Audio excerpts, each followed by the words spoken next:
Suburbs have a way of hiding storms beneath their perfect surfaces. From the outside, Oakridge Heights looked like the model of order. Neatly trimmed lawns, pastel houses with matching shutters, and the faint hum of sprinklers watering manicured grass. Neighbors waved politely, children rode bikes on clean sidewalks, and the streets were lined with identical mailboxes that looked like soldiers standing at attention. But beneath that calm exterior, tension simmered, waiting for someone to ignite it. That spark came in the form of Mrs. Eleanor Langley. Eleanor had lived in Oakridge Heights for nearly a decade, but her presence loomed larger than her years. She was a woman who thrived on control, her voice carrying the sharpness of someone who expected to be obeyed. When the previous HOA president resigned after years of quietly keeping the peace, Eleanor seized the opportunity. The election was barely contested. Most homeowners didn't bother attending the meeting. To them, the HOA was just background noise, a group that sent out newsletters and collected dues. But to Eleanor, the HOA presidency wasn't just an administrative role. It was a throne. From the very first meeting under her rule, the tone shifted. She spoke not as a neighbor, but as a monarch laying down decrees. Rules that had long been ignored suddenly became weaponized. Grass longer than 2 inches? Fine. Garden gnomes not on the approved decoration list? Warning. Trash bins left out a few hours too long? Citation. The neighborhood began to change under Eleanor's watchful eye. Where there had once been a quiet tolerance for individuality, now there was fear. Homeowners received letters in their mailboxes almost weekly, detailing violations they didn't even realize existed. Some laughed it off at first, assuming Eleanor would calm down once the novelty of her position wore off. But it soon became clear that this was not a passing phase. She relished her power. Walking through the neighborhood, clipboard in hand, Eleanor would scan each house as though inspecting her kingdom. She documented the smallest infractions, noting them with the precision of a general planning a campaign. She didn't just enforce rules, she thrived on them, wielding them like weapons to keep her neighbors in line. To Eleanor, every crack in the pavement, every mismatched curtain, every forgotten weed was an offense against the pristine image of Oakridge Heights. And as she issued fines, warnings, and mandates, her confidence only grew. Neighbors whispered that she was beginning to believe she owned the neighborhood, that her title of HOA president had become, in her mind, a crown. At first, resistance was scattered. A few homeowners tried to challenge her decisions, but Eleanor dismissed them with icy authority, citing bylaws no one else had ever bothered to read. She had memorized them, and she wielded them like scripture. Anyone who pushed back was quickly silenced with escalating fines or threats of legal action. Soon, the community found itself living under her reign. Fear of Eleanor's watchful eye spread across Oakridge Heights. Lawns were trimmed obsessively, porches cleared of personality, and homeowners whispered their complaints in hushed tones, careful not to let her hear. It was no longer a neighborhood. It was her kingdom. But kingdoms built on fear rarely last. For all her obsession with perfection, Eleanor overlooked one simple truth. Power draws scrutiny. And the more control she tried to exert, the closer people began to look, not just at themselves, but at her. And that's when the first cracks in her throne began to appear. Eleanor believed herself untouchable.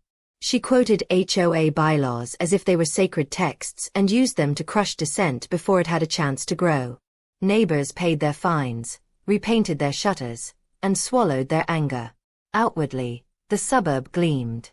Inwardly, it seethed. It started with whispers.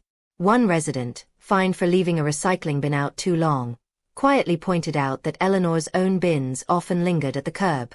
Another muttered that her mailbox wasn't quite the regulation design she demanded of others. Small observations at first, dismissed as petty gossip. But gossip has a way of spreading. Soon, the neighborhood buzzed with quiet suspicion. Eleanor gave them reason to talk. When she ordered the removal of a family swing set, claiming it was an eyesore and unsafe, anger flared. Children cried as their playset was torn down, and parents clenched their fists, powerless to resist. It was a cruel reminder that Eleanor's rules were not guidance, but commands. And yet, in her zeal to control, she made one mistake. She drew too much attention to herself. Neighbors began noticing her unusual secrecy. While she patrolled the neighborhood daily, clipboard in hand, she never allowed anyone near her own property. Her backyard, hidden behind towering hedges that clearly violated height restrictions, was a fortress. Meetings were held at the community center, never at her house. Excuses flowed easily, but suspicion grew thicker with every one. The whispers turned into theories. Some claimed she was hiding clutter. Others joked about darker secrets. Whatever the truth, her refusal to let anyone near her home made it clear. The Queen had something to hide. The resentment grew with every new decree. Eleanor banned colorful holiday decorations, forcing families to pack away traditions. She restricted what plants could be grown, rejecting flowers she deemed too wild. She demanded that every home be repainted within 6 months, in one of only 3 approved shades of beige. For many, that demand was the breaking point. The cost was crushing, the intrusion unbearable. A storm was forming in Oakridge Heights, fueled by anger and suspicion, and at its center was Eleanor's fortress of hedges. Soon, the neighbors would discover that their queen's home was far from the pristine image she projected. And once her secrets slipped into the open, her throne would begin to crumble. The discovery came not from bold defiance, but from chance. One evening, as the sun dipped low and shadows stretched across the suburb, a group of neighbors gathered on the sidewalk, their conversation hushed.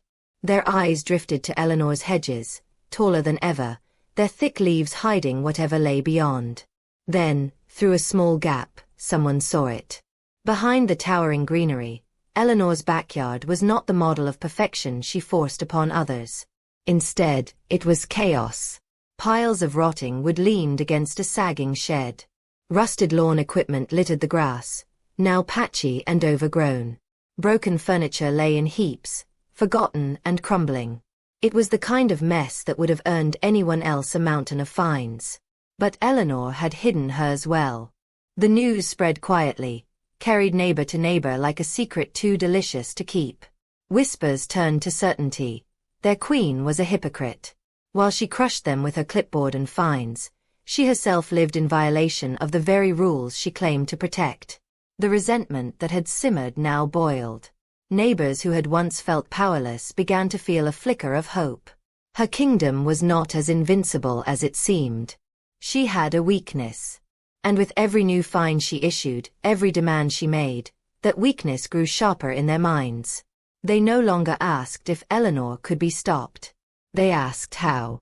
The living rooms of Oakridge Heights became war rooms. Neighbors gathered in secret, spreading photographs of the cluttered backyard, sharing stories of Eleanor's hypocrisy, and drafting plans. The queen who once ruled with fear was now the subject of strategy. Their goal was simple: expose her. They combed through HOA bylaws, the very same Eleanor had wielded like scripture, and found the weapons they needed. Violations. Rules about hedge height. Rules about visible clutter. Rules about unapproved structures. By Eleanor's own standards, her backyard was a battlefield of fines. The rebellion grew in strength. Families who had once whispered now spoke openly, voices steady with anger. What had been isolated frustration was now unity.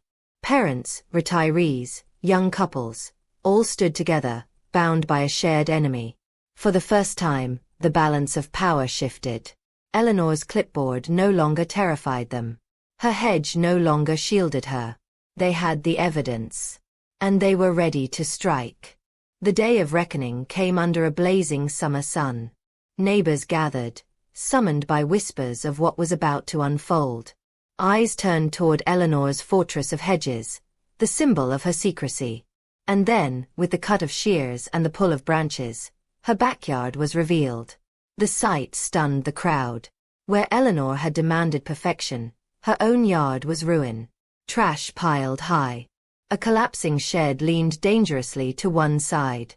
Rusted tools and broken furniture littered the ground.